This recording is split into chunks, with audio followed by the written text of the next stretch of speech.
नमस्कार, बहुत स्वागत है आपका। आपके साथ मैं हूं ज्योत्सना पाटनी। बिहार में आज विधानसभा के स्पीकर का चुनाव है, यानी कि नीतीश सरकार की पहली अग्नि परीक्षा है।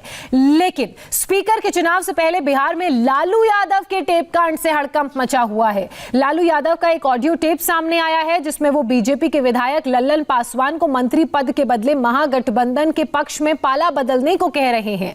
लल्लन पासवान पीर 35 से बीजेपी के विधायक हैं। लालू ने फोन पर लल्लन पासवान से कहा कि वो कोरोना का बहाना बनाकर आज विधानसभा की कार्यवाही में ना जाएं। जैसे ही महागठबंधन का स्पीकर बनेगा, नीतीश सरकार गिर जाएगी और फिर उन्हें मंत्री बना दिया जाएगा। हालांकि आरजेडी ने लालू यादव के ऑडियो टेप को फर्जी बताया है। आपको बता दें कि चारा घोटाले में सजायाफ्ता लालू इस वक्त रांची के एक सरकारी बंगले में सजा काट रहे हैं, लेकिन उनका ऑडियो टेप बता रहा है कि जेल से ये जो सियासी खेल है वो जारी है।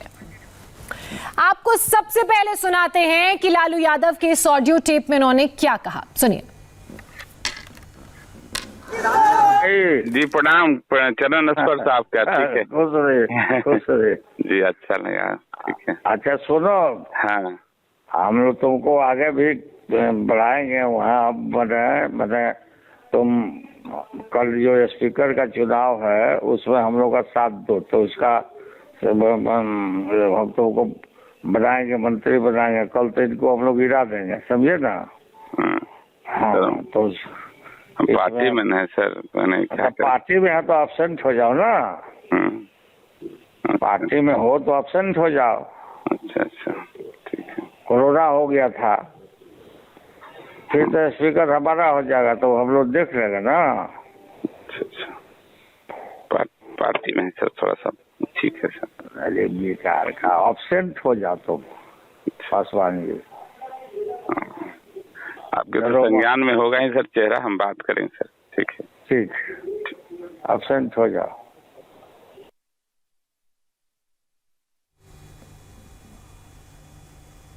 लालू यादव ने जिस विधायक लल्लन पासवान को फोन कर मंत्री पद का ऑफर दिया था, वो भी आज कैमरे के सामने आए।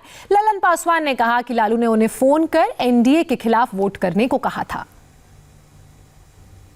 वो लगा कि सबों ने मेरे चुनाव जीतने पर औपचारिक हमको बधाई दिया, तो मुझे लगा कि वोट कर रहे हैं। तो मेरे पीए ने फोन उठाया, तो उन्होंने कहा कोई लालू प्रसाद जी बात करना था। हमको लगा कौन, तो उन्होंने पूछा रांची से।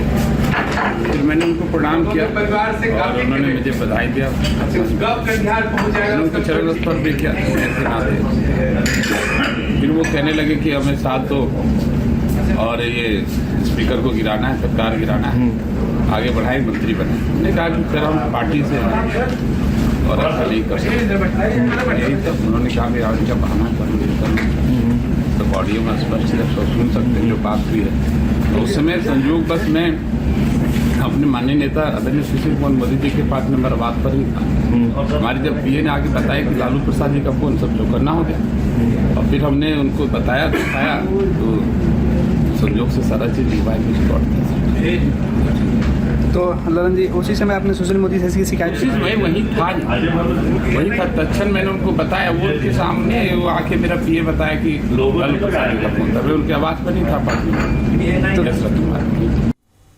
लल्लन पासवान को आपने सुना। सीधे रुख करते हैं मेरे सहयोगी नीतीश चंद्र का। नीतीश, लल्लन पासवान की बातों से एक बात तो साफ हो गई है कि आरजेडी जो दावा कर रही थी कि ये जो ऑडियो टेप है वो फर्जी है, वो दावे गलत। बिल्कुल, देखिए उसमें साफ तौर पर दिख रहा है कि वो लालू यादव की आवाज़ है। अमूमन इस तरह के जब आरोप लगते हैं तो यही सफाई दी जाती है कि टेप सही नहीं है, लेकिन साफ तौर पर दिख रहा है। और लल्लन पासवान जिनको फ़ोन आया वो खुद कह रहे हैं सुशील मोदी के घर पर थे उस समय लल्लन पासवान, जब उनको फ़ोन आया और उनको लगा कि शायद बधाई देने के लिए फ़ोन आया लालू यादव का, लेकिन वो हैरान रह गए जब उनको ये कहा गया कि स्पीकर पद के चुनाव के दौरान आप एब्सटेंड रह जाएँ या फिर सरकार गिरानी है, बाद में मंत्री पद दे देंगे, इस तरह की बातें कही गई।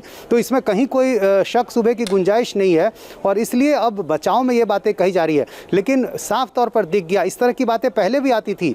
एनडीए के नेता पहले भी ये आरोप लगाते रहे कि किस तरह से जेल से लालू यादव जो है दरबार उनका चलता है, किस तरह से वो टिकटों के बंटवारे से लेकर हर दौर में चुनाव में वो काफ़ी सक्रिय रहे। जहां एक निर्धारित संख्या होती है मिलने की, उन सारे नियमों का पालन नहीं किया जाता रहा है जब से झारखंड में सरकार बदली। तो ये सारे आरोप पहले लगते रहे, तो उसकी पुष्टि हुई है। और सबसे खास बात कि इसमें उन्होंने साफ तौर पर मदद की जो बात कही है, सरकार गिराने की जो बात कही है, ये साफ तौर पर साबित करता है कि लालू यादव खुलेआम ये सब कर रहे हैं। जी चलिए नीतीश, बहुत शुक्रिया आपका। इस मामले में बिहार की डिप्टी सीएम ने क्या कहा है वो भी बताएंगे।